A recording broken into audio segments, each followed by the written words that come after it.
Hi, everybody. Welcome to CNN Student News. It's April 1st, and Carl's off today. No fooling. I'm Natisha Lance. We're going to start things off with a country that's been in the news a lot recently, North Korea. The North says it's in a state of war with South Korea, and there's no actual fighting going on. North Korea is also threatening to attack the United States. The U.S. says it takes the threat seriously, but American and South Korean officials say this kind of thing isn't new for North Korea. This weekend, the atmosphere on the Korean peninsula was very different, depending on where you live.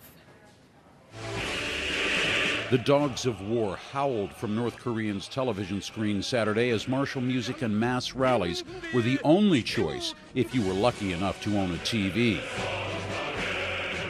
A few times, the broadcast switched street side to sample what was on the minds of Pyongyang's patriots. We can't take it anymore, said this man. We cannot step back. It's now time to show the jerks a real taste. I'm holding my two fists hard.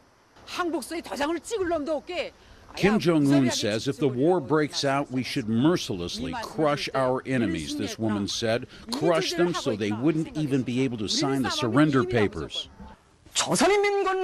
In fierce tones, TV anchors repeated warnings the country's forces were on the highest alert. The video onslaught takes viewers around the globe, smashing America with its fist, hammering home the message that from Kim Jong-un on down, this is a country where everyone yearns to be armed and dangerous. Meantime, here in the South Korean capital, it is a completely different scene. People can see their past, their history. They're looking to a brighter future, one that does not include war. 저는 북한과 별로 전쟁이 날 것 같진 않아요. I don't think there will be a war. Currently, North Korea just raised up their military alertness. South Korean people are not even interested. If they wanted to attack, they would have attacked already. North Korea is just threatening. The colorful changing of the guard ceremony at the gates of Seoul's Daksugung Palace drew its share of tourists as well, undaunted by the dire media forecasts. On one peninsula this Sunday, two entirely different views of what lies ahead. Across the north, images of a nation on the desperate brink of war. In the south, a people preparing to go to work Monday morning. Jim Clancy, CNN Seoul. Coming back over to the U.S. now, 35 teachers and school administrators have been charged with crimes connected to a massive school cheating scandal here in Atlanta, Georgia. The teachers and administrators are accused of cheating on standardized tests. They allegedly gave students the right answers or even changed answers on the students' exams. The investigation started because some of the test results were suspicious. Based on statistics, the school scores improved too much. Now, why would teachers and school officials want to cheat? Well, one possibility is money. Better test scores could equal better performance reviews and bonuses for some officials. And some teachers claim that they were threatened if they didn't cheat. Testing and results and targets being reached became more important than actual learning on the part of children.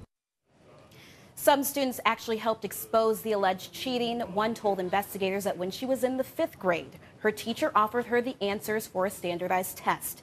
The student says she tried to say no, that she wanted to take the test on her own. Her mother and the state investigators say the students are the victims of this scandal.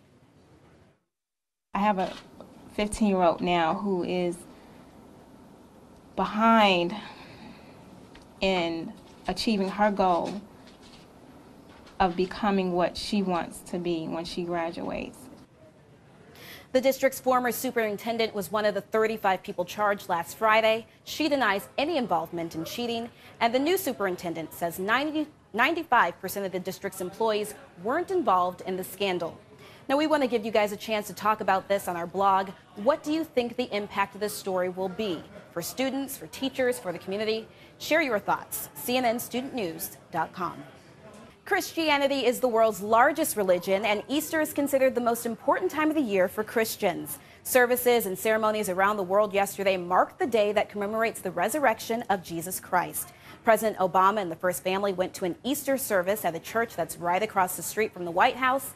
As St. John's Episcopal Church is sometimes known as the Church of the Presidents. and worshipers gathered in St. Peter's Square for Easter Mass. It was the first for Pope Francis since he took that title. His sermon included a call for peace in parts of the world that are currently suffering because of violence. 58% of Americans planned to attend Easter Sunday church services this year, but the numbers go far beyond the religious aspects of the day. 17.2. That's how many billions of dollars were estimated to be spent on Easter in the U.S. That's a bit more than $145 for every American who celebrates Easter. 180 million, that's the number of eggs purchased to dye and decorate. 6, that's how many minutes it takes to make a marshmallow peep. 88, the percentage of American parents who make Easter baskets for their children. And 76% of chocolate bunny eaters say they start by devouring the ears. Yeah, you heard it here first. Today's shout out goes out to Mr. Keatings and Mr. Jordan's PACE students at West Career and Technical Academy in Las Vegas, Nevada. The island of Madagascar is located off the coast of what continent? You know what to do. Is it South America, Africa, Asia, or North America? You've got 3 seconds. Go.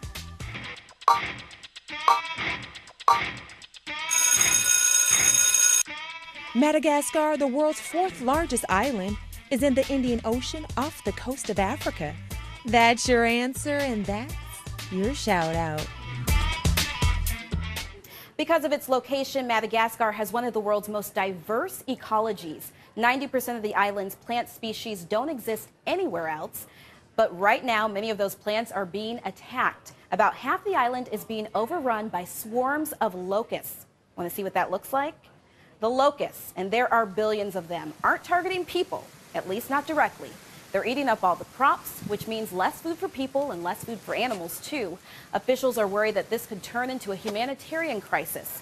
They're asking the United Nations and other countries for help. So you might not think anything from your science class would make a good viral video. You would be wrong, especially if your class is called the Splash Lab. The scientists and students working on stuff there do pretty simple stuff. They skip rocks, they break eggs, so it might not seem like that much on the surface, but when you capture it all in super slow motion, there's a whole lot more to see. John Hollenhurst from our affiliate KSL dives into the details. Who says science can't be cool? It is just plain cool, isn't it? Or just plain fun? Eggs are fun. Good time of year for it, too. Whether it's spinning eggs in super slow motion or skipping stuff across the water, these folks are getting a kick out of science and sharing it on YouTube. But each skip can be slowed down for scientific analysis. As the rock comes down into the water, it creates this cavity, which it rides on, and the pitch angle creates a lifting force, which causes it to rise up again.